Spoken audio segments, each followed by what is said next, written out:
Welcome to Riddhi Academy, where learning creates leaders, your destination for competitive exam success.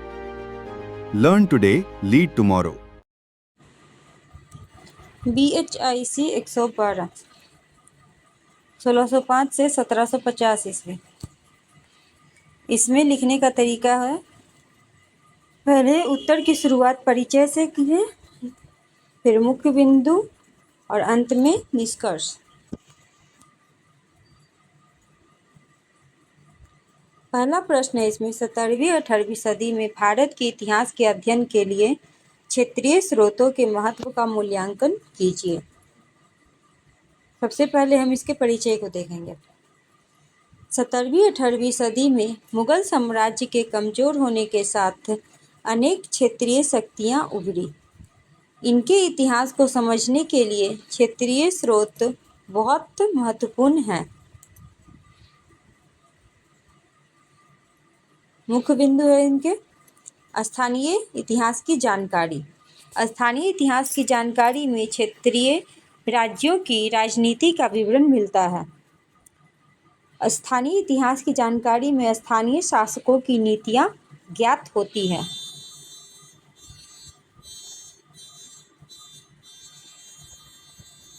फिर प्रशासनिक व्यवस्था, कर प्रणाली और भूमि व्यवस्था की जानकारी मिलती है। प्रशासनिक व्यवस्था में अधिकारियों की भूमिका समझ आती है। सामाजिक जीवन, सामाजिक जीवन में लोगों की जीवन शैली का पता चलता है। जाति और वर्ग संबंधों की जानकारी मिलती है। फिर आर्थिक गतिविधियाँ, आर्थिक गतिविधियाँ में व्यापार और कृषि की स्थिति ज्ञात होती है। स्थानीय उद्योगों की जानकारी मिलती है। फिर संस्कृति विकास, संस्कृति विकास में साहित्य, कला और संगीत की जानकारी मिलती है। धार्मिक परंपराएं समझ आती हैं। फिर भाषाई महत्व, भाषाई महत्व में स्थानीय भाषाओं के विकास का पता चलता है।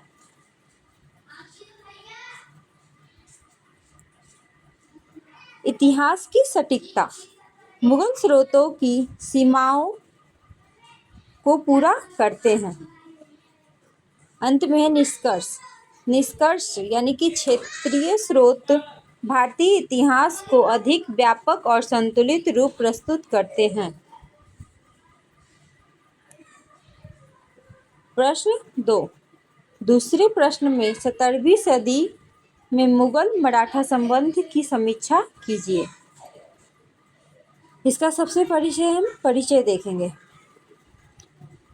17वीं सदी में मुगल और मराठा शक्तियों के बीच संघर्ष और सहयोग देखने को मिले। इसके मुख्य बिंदु में है शिवाजी का उदय। शिवाजी ने मराठा शक्ति को मजबूत किया। मुगलों से संघर्ष, औरंगजेब और शिवाजी के बीच हुए संघर्ष से। फिर हुआ पुरंदर की संधि 1665 में, शिवाजी और जयसिंह के बीच समझौता से हुआ। आगरा की घटना 1666, शिवाजी को बंदी बनाया गया, वे बाद में निकल गए। स्वतंत्र राज्य की स्थापना, शिवाजी ने स्वराज्य की स्थापना की। औरंगजेब का दक्कन अभियान, लंबे युद्ध हुए। औरंगजेब के दक्कन अभियान में लंबे युद्ध हुए। मुगल साम्राज्य की कमजोर, मुगल साम्राज्य की कमजोरी, संसाधनों की भारी हानि हुई। निष्कर्ष, मुगल मराठा संघर्ष ने मुगल साम्राज्य के पतन को तेज किया। तीसरा प्रश्न है, प्रारंभिक सिख जमात की स्थापना पर लेख लिखिए। परिचय, सिख धर्म की स्थापना गुरु नानक देव ने की थी। मुख्य बिंदु है गुरु नानक का संदेश। गुरु नानक ने अपने संदेश में कहा कि एक ईश्वर में विश्वास कीजिए, मानव समानता पर बल दिया। जाति प्रथा का विरोध, सामाजिक भेदभाव का विरोध किया। संगत व्यवस्था, गुरु नानक ने सामूहिक धार्मिक और सभा की शुरुआत की। लंगर व्यवस्था, सभी के लिए समान भोजन व्यवस्था। उत्तराधिकारी परंपरा, गुरुओं की परंपरा स्थापित हुई। संगठन का विस्तार, पंजाब और आसपास के क्षेत्र में फैलाव हुआ। सैन्य रूपांतरण, बाद में सिख समुदाय सैन्य रूप में विकसित हुए। निष्कर्ष, प्रारंभिक सिख जमात ने सामाजिक समानता और धार्मिक सुधार को बढ़ावा दिया।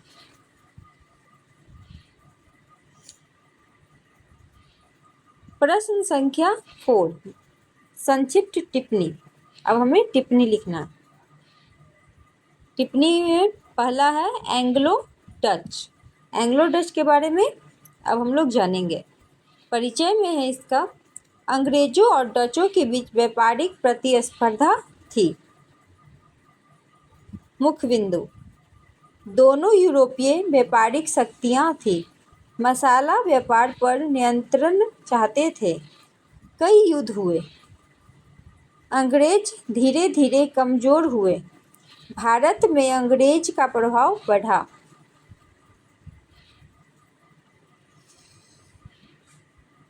निष्कर्ष है, एंग्लो डच संघर्ष में अंततः अंग्रेज सफल रहे। दूसरा है मुगल और बीजापुर। मुगल और बीजापुर के बीच हम लोगों को संक्षिप्त टिप्पणी लिखना है। इसमें परिचय देंगे। बीजापुर दक्कन का शक्तिशाली राज्य था। मुख्य बिंदु में होगा, मुगलों और बीजापुर के संघर्ष हुआ। शाहजहां ने दबाव बनाया। औरंगजेब ने अभियान चलाया। 1686 में बीजापुर पर कब्जा हुआ। मुगल साम्राज्य का विस्तार हुआ।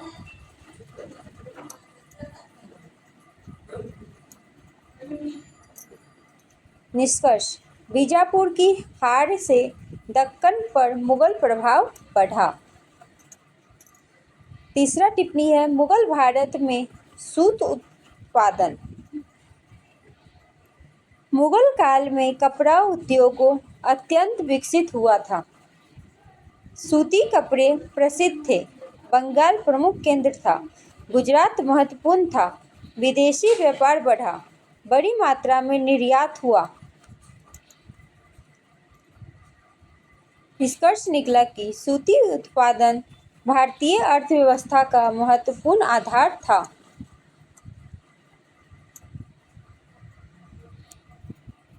चौथा है अयंगार।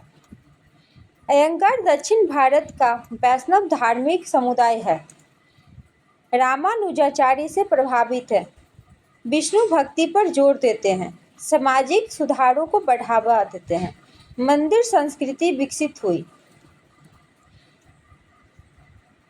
दक्षिण भारत में प्रभाव बढ़ा। निष्कर्ष में अयंगार परंपरा ने दक्षिण भारतीय संस्कृति को समृद्ध किया। 5वां प्रश्न है, 17वीं-18वीं सदी में हिंद महासागर में व्यापार के स्वरूप पर लेख लिखिए। परिचय देंगे पहले। हिंद महासागर विश्व व्यापार का महत्वपूर्ण केंद्र था। अंतर्राष्ट्रीय व्यापार, एशिया, अफ्रीका और यूरोप सब आके इसमें जुड़ गए अंतर्राष्ट्रीय व्यापार में। मुख्य व्यापारिक वस्तुएं में मसाला, कपड़ा, रेशम, चाय इत्यादि शामिल हुए।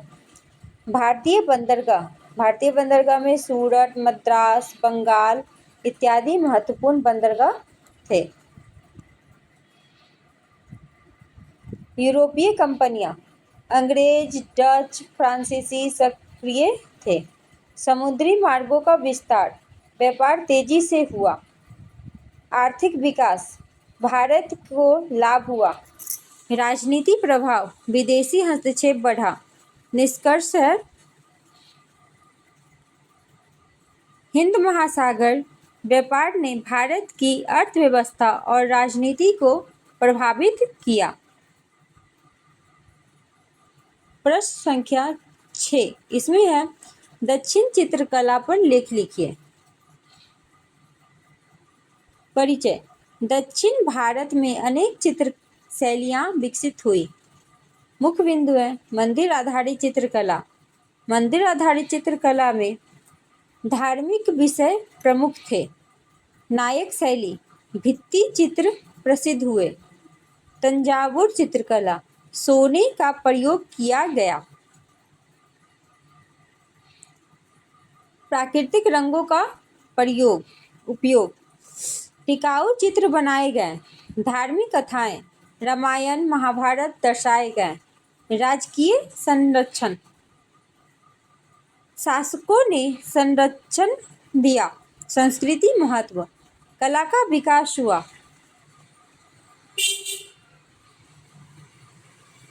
निष्कर्ष, दक्षिण चित्रकला भारतीय संस्कृति धरोहर का महत्वपूर्ण हिस्सा है। प्रश्न 7 17वीं-18वीं सदी में पश्चिम भारत में नगर निर्माण की गतिविधियों पर लेख लिखिए। परिचय। 17वीं-18वीं सदी में नगर निर्माण में व्यापार और प्रशासन के कारण पश्चिम भारत में नए नगर विकसित हुए। व्यापारिक नगरों का विकास हुआ। सूरत प्रमुख केंद्र बना। बंदरगाहों का विस्तार। समुद्री व्यापार बढ़ा।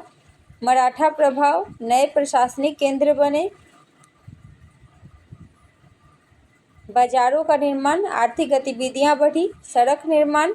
संपर्क बेहतर हुआ। जनसंख्या वृद्धि। शहरीकरण बढ़ा। यूरोपीय प्रभाव। बम्बई का विकास हुआ। निष्कर्ष में पश्चिम भारत में शहरीकरण तेजी से बढ़ा। संक्षिप्त टिप्पणी। शाह वलीउल्लाह के बारे में हम लोग संक्षिप्त टिप्पणी देखेंगे। इसके परिचय में वे शाह वलीउल्लाह जो थे 18वीं सदी के प्रसिद्ध इस्लामी विद्वान थे। वे धार्मिक सुधारों पर बल दिए। कुरान का फारसी अनुवाद किए। सामाजिक एकता का समर्थन। शिक्षा का प्रचार। इस्लामी पुनर्जागरण को बढ़ावा दिए। निष्कर्ष है, उन्होंने भारतीय मुस्लिम समाज को नई दिशा दी। भक्ति आंदोलन धार्मिक सुधार आंदोलन था। ईश्वर भक्ति पर जोर दिया गया। जाति प्रथा का विरोध किया गया। सरल भाषा का प्रयोग किया गया। सामाजिक समानता बढ़ाया गया। संतों का महत्वपूर्ण योगदान रहा। इसमें भक्ति आंदोलन में भारतीयों ने समाज को प्रभावित किया। मुगल और ईरान। तीसरा प्रश्न है मुगल और ईरान। इस पे हम लोग को संक्षिप्त टिप्पणी लिखना है। परिचय में लिखेंगे, मुगल और ईरान के बीच राजनीतिक और सांस्कृतिक संबंध थे। महत्वपूर्ण बिंदु में लिखेंगे, राजनयिक संबंध थे। व्यापार होता था। फारसी संस्कृत का प्रभाव पड़ा। कंधारों को लेकर संघर्ष हुआ। कला और साहित्य विकसित हुए। निष्कर्ष, दोनों साम्राज्यों के संबंधों ने भारतीय संस्कृति को प्रभावित किया। 9वां प्रश्न है, दक्कन में मराठा सत्ता के उदय एवं सुदृढ़ीकरण का आलोचनात्मक परिचय कीजिए। परिचय। 17वीं सदी में दक्कन के क्षेत्र में मराठा शक्ति का उदय हुआ। छत्रपति शिवाजी ने स्वराज की स्थापना कर मराठा साम्राज्य की मजबूत नींव रखी। दक्कन का राजनीतिक परिस्थिति। बहमनी राज्य के विघटन के बाद कई छोटे छोटे राज्य बने। बीजापुर और गोलकुंडा कमजोर होने लगे। मुगल हस्तक्षेप बढ़ा। शिवाजी का उदय। शिवाजी का जन्म 1630 ईस्वी को हुआ था। शिवाजी की माता जीजाबाई और दादाजी कोंडदेव का प्रभाव पड़ा। स्वराज्य की अवधारणा विकसित हुई। सैन्य संगठन,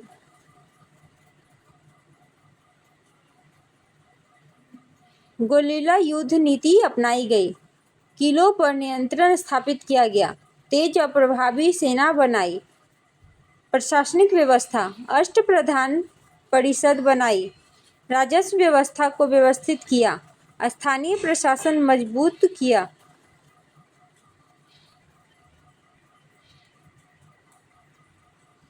राज्याभिषेक 1674। शिवाजी का राज्याभिषेक 1674 में किया गया। रायगढ़ में राज्याभिषेक हुआ। स्वतंत्र मराठा राज्य स्थापित हुआ। विस्तार और सुदृढ़ीकरण, पेशवारों ने विस्तार किया। उत्तर भारत तक प्रभाव बढ़ा। सीमाएं, आंतरिक संघर्ष बढ़े। केंद्रीकरण कमजोर हुआ। निष्कर्ष, मराठा सत्ता का उदय भारतीय इतिहास की महत्वपूर्ण घटना थी जिसने मुगल साम्राज्य को चुनौती दी। प्रश्न 10, मुगल राजपूत संबंधों पर एक लेख लिखिए। परिचय में लिखेंगे, मुगल और राजपूत संबंध सहयोग और संघर्ष दोनों पर आधारित थे। मुख्य बिंदु में हो जाएगा अकबर की नीतियां। अकबर जो थे वैवाहिक संबंध स्थापित किए। राजपूतों को प्रशासन में स्थान दिया। मनसबदारी व्यवस्था, राजपूतों को उच्च पद मिले।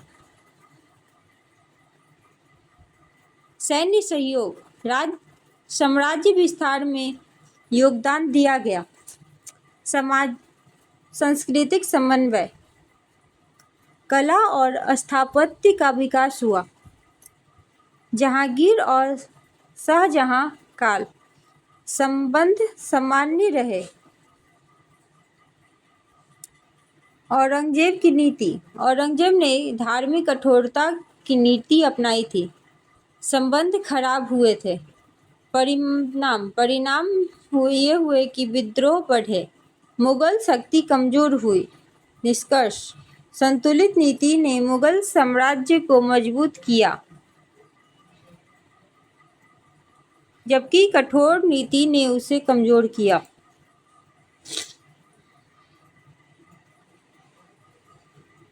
प्रश्न 11, मध्यकालीन भारतीय वाणिज्य और आदित्यों, सफराफों और साहूकारों ने क्या भूमिका निभाई। परिचय, मध्यकालीन भारत की व्यापारिक व्यवस्था में अदली, सरफराज और साहूकार महत्वपूर्ण थे। मुख्य बिंदु, अदिति यानी दलाल व्यापारी और उत्पादक के बीच मध्यस्थ थे। वस्तुओं की खरीद बिक्री करवाते थे।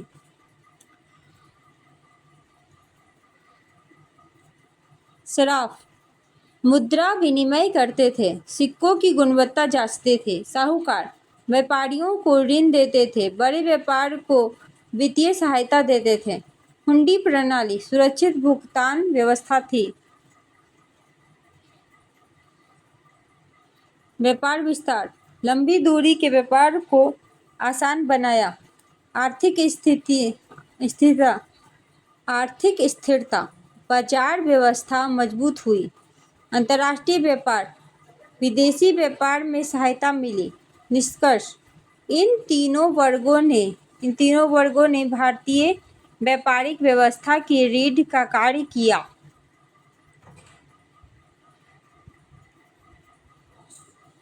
प्रश्न संख्या 12, संक्षिप्त टिप्पणी।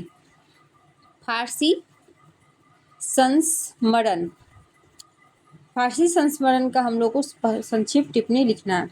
परिचय में फारसी भाषा मुगल प्रशासन और इतिहास लेखन की मुख्य भाषा थी।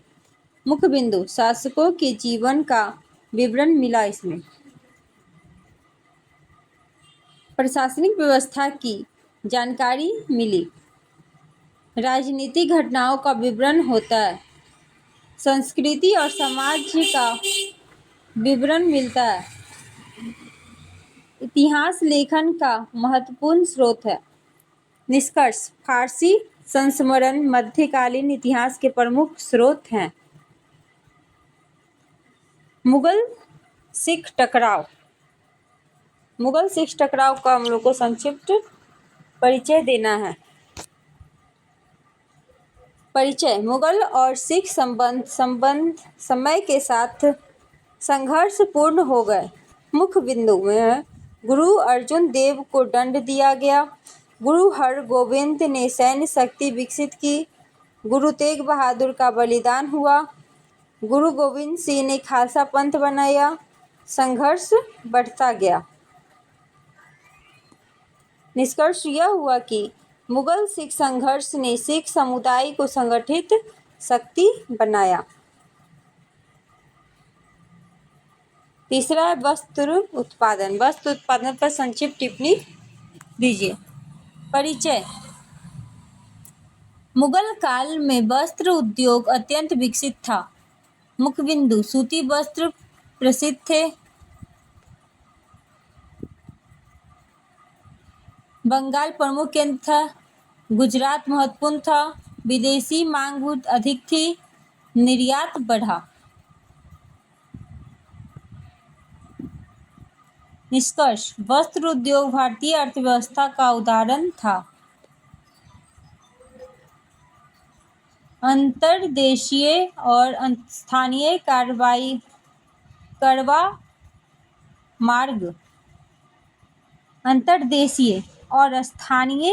करवा मार्ग इस पे हम लोग को संक्षिप्त टिप्पणी लिखना है। परिचय करवा मार्ग व्यापार के महत्वपूर्ण संसाधन थे। मुख्य बिंदु लंबी दूरियों के व्यापार को बढ़ावा मिला। नगरों का विकास हुआ। व्यापारिक समूह यात्रा करते थे। वस्तुओं का आदान प्रदान होता था। आर्थिक गतिविधियां बढ़ी।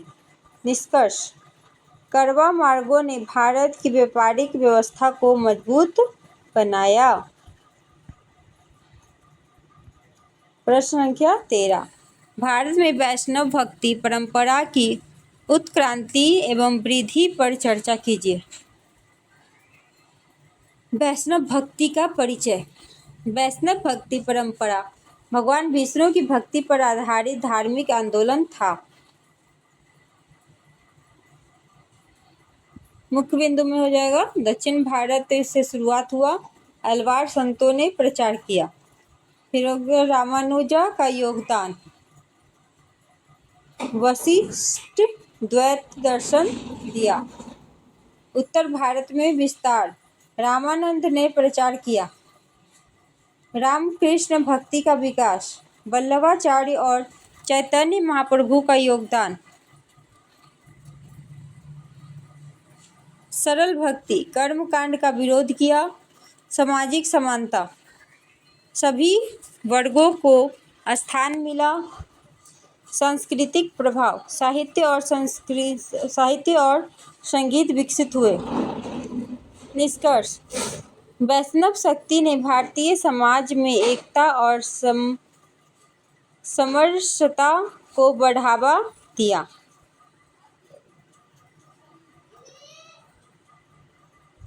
प्रश्न संख्या 14 मुगल चित्र शैली की उत्क्रांति पर चर्चा कीजिए। परिचय मुगल चित्रकला भारतीय और फारसी कला का मिश्रण थी।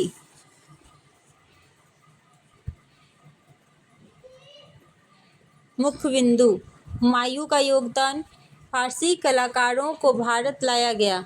अकबर काल चित्रकला का स्वर्ण काल शुरू हुआ। जहांगीर काल प्राकृतिक चित्रों का विकास हुआ। शाहजहां काल, सुंदरता और सजावट बढ़ी। औरंगजेब का काल, संरक्षण कम हो गया। प्रमुख विशेषताएं: सूक्ष्म चित्रण, प्राकृतिक रंगों का उपयोग। प्रभाव: राजपूत चित्रकला विकसित हुई। निष्कर्ष: मुगल चित्रकला भारतीय कला इतिहास की महान उपलब्धि है।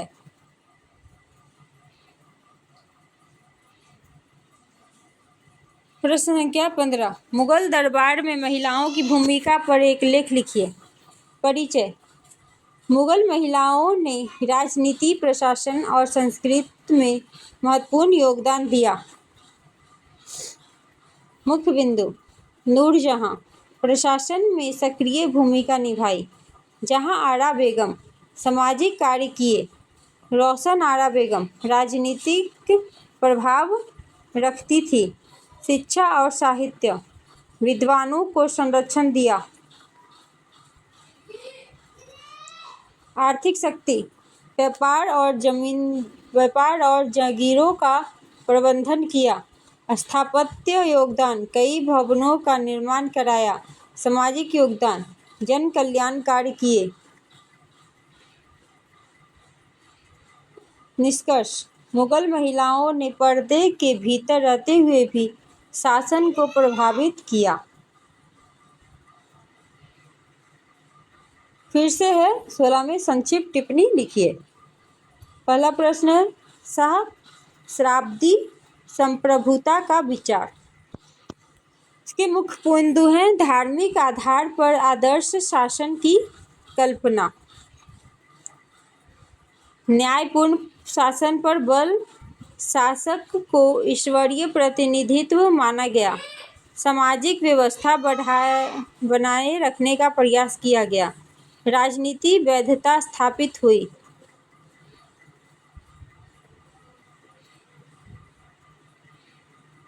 फिर है मध्यकाल में मंदिर निर्माण। इनके मुख्य बिंदु हैं: शासकों ने संरक्षण दिया, धार्मिक केंद्र बने, कला और स्थापत्य विकसित हुए, आर्थिक गतिविधियां बढ़ी, समाज का केंद्र बने। फिर है समाजवादी खेमे। मुख्य बिंदु में सामूहिक हित पर जोर, समानता की भावना, संसाधनों का समझ उपयोग, सामाजिक सहयोग बढ़ा, समुदाय विकास हुआ।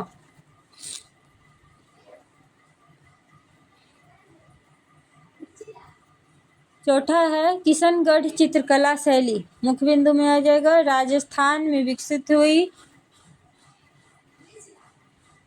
राधा कृष्ण विषय प्रमुख रहे। वाणी ठगी चित्र प्रसिद्ध है। कोमल रंगों का प्रयोग हुआ। अत्यंत सुंदर चित्र शैली मानी जाती है। 17 क्वेश्चन, मराठा शक्ति के उदय और सुदृढ़ीकरण की विवेचना कीजिए। परिचय में है 17वीं शताब्दी में मराठा शक्ति का उदय दक्कन क्षेत्र में हुआ। छत्रपति शिवाजी ने स्वतंत्र राज्य की स्थापना की। मुख्य बिंदु में दक्कन की राजनीतिक स्थिरता ने मराठों को अवसर दिया। शिवाजी ने स्थानीय लोगों को संगठित किया, गुरिल्ला युद्ध नीति अपनाई, कई महत्वपूर्ण किलों पर कब्जा किया, अष्टप्रधान परिषद बनाया। राज्याभिषेक 1674 के बाद सत्ता मजबूत हुई। पेशवाओं ने साम्राज्य का विस्तार किया। निष्कर्ष: मराठा शक्ति ने मुगल साम्राज्य को चुनौती देकर भारत की राजनीति बदल दी।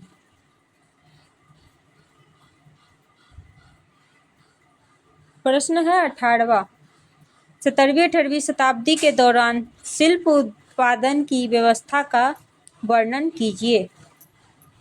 परिचय: मुगल काल में शिल्प उत्पादन भारत की अर्थव्यवस्था का महत्वपूर्ण हिस्सा था। मुख्य बिंदु हो जाएंगे सूती, रेशम और ऊनी वस्त्रों का उत्पादन होता था। कारीगरों गांवों और नगरों में रहते थे। शाही कारखाने स्थापित थे। व्यापारिक उत्पादन को नियंत्रित करते थे। विदेशी व्यापार में मांग बढ़ी थी। बंगाल और गुजरात प्रमुख केंद्र थे। शिल्प उद्योग से रोजगार बढ़े।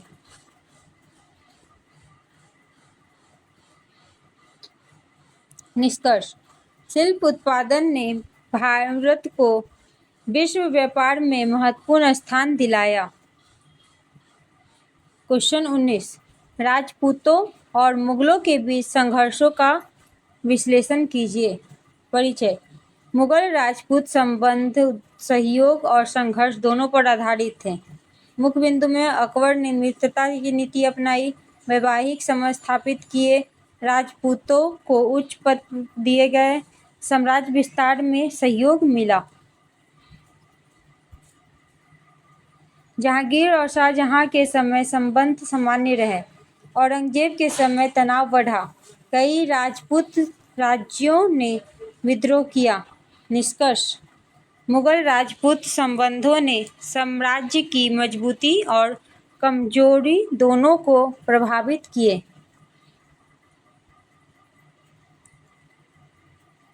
बीसवां क्वेश्चन है, संक्षिप्त टिप्पणी लिखिए लगभग 200 शब्दों में। इसमें 200 शब्दों में संक्षिप्त टिप्पणी लिखना है। उर्दू का विकास। उर्दू का विकास कैसे हुआ इसके बारे में हम लोग आज पढ़ेंगे। उर्दू का विकास सैनिक छावनियों में हुआ। यह फारसी, अरबी, तुर्की और हिंदी का मिश्रण है। दिल्ली और दक्कन इसके प्रमुख केंद्र थे। मुगल काल में इसका विकास हुआ। यह साहित्य और संस्कृति की महत्वपूर्ण भाषा बनी। प्रारंभिक सिख राज्य की स्थापना। गुरु नानक ने सिख धर्म की स्थापना की। गुरु अर्जुन देव ने संगठन को मजबूत किया। गुरु हरगोबिंद ने सैन्य शक्ति विकसित की। गुरु गोविंद सिंह ने खालसा पंथ बनाया। सिख शक्ति धीरे धीरे राजनीति शक्ति बनी। विनिमय पत्र यानी कि हुंडी। हुंडी भुगतान का सुरक्षित माध्यम था। व्यापारियों के बीच धन हस्तांतरित होता था। लंबी दूरियों के व्यापार को बढ़ावा मिला। साहूकार इसका उपयोग करते थे। व्यापार आसान और सुरक्षित हुआ। हिंद महासागर का व्यापार तंत्र। एशिया, अफ्रीका और यूरोप जुड़े थे। भारत महत्वपूर्ण व्यापारी केंद्र था। मसाला, वस्त्र और रेशम का व्यापार होता था। यूरोपीय कंपनियां सक्रिय थी। समुद्र व्यापार का विकास हुआ।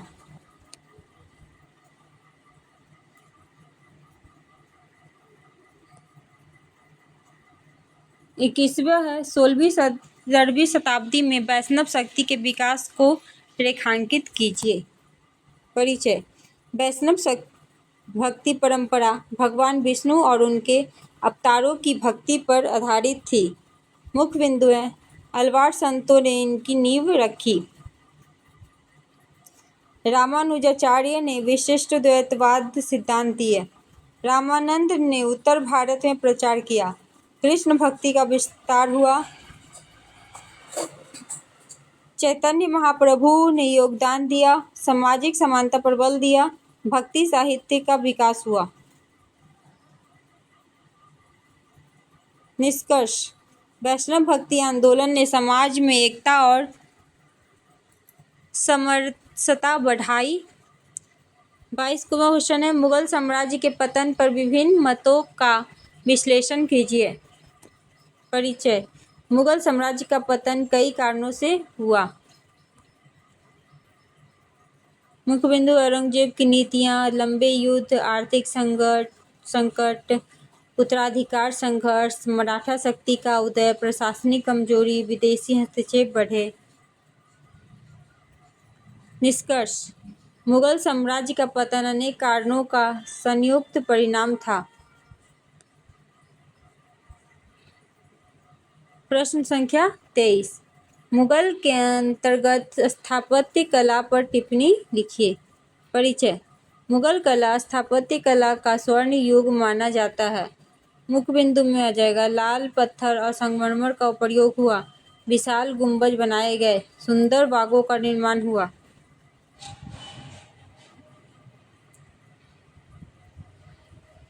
फारसी और भारतीय शैली का मिश्रण हुआ। ताजमहल इसका श्रेष्ठ उदाहरण है। लाल किला और जमा मस्जिद बनाए गए। सजावट और नक्काशी विकसित हुई। निष्कर्ष: मुगल स्थापत्य कला भारतीय संस्कृति विरासत का महत्वपूर्ण भाग है। 24 क्वेश्चन है। किशनगढ़ चित्रकला राजस्थान में विकसित हुई थी। राधा कृष्ण विषय प्रमुख थे। बानी ठानी चित्र प्रसिद्ध है।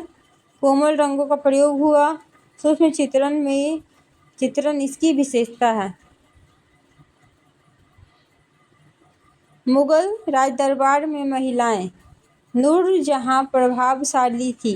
जहांआरा बेगम ने सामाजिक कार्य किए थे। महिलाओं की राजनीतिक प्रभाव बड़ा था। व्यापार और जागीरों का प्रबंधन करती थी। कला और शिक्षा को संरक्षण दिया। मुगलों के अंतर्गत देशीय व्यापार नगरों का विकास हुआ। व्यापारिक मार्ग बने। करवा व्यवस्था विकसित हुई। हुंडी का प्रयोग हुआ। अर्थव्यवस्था मजबूत हुई।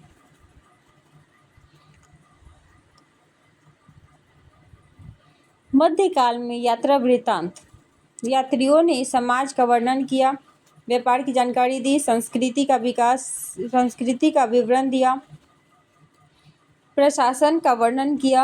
इतिहास के महत्वपूर्ण स्रोत बने। बस इतना ही प्रश्न था जो खत्म हुआ। धन्यवाद।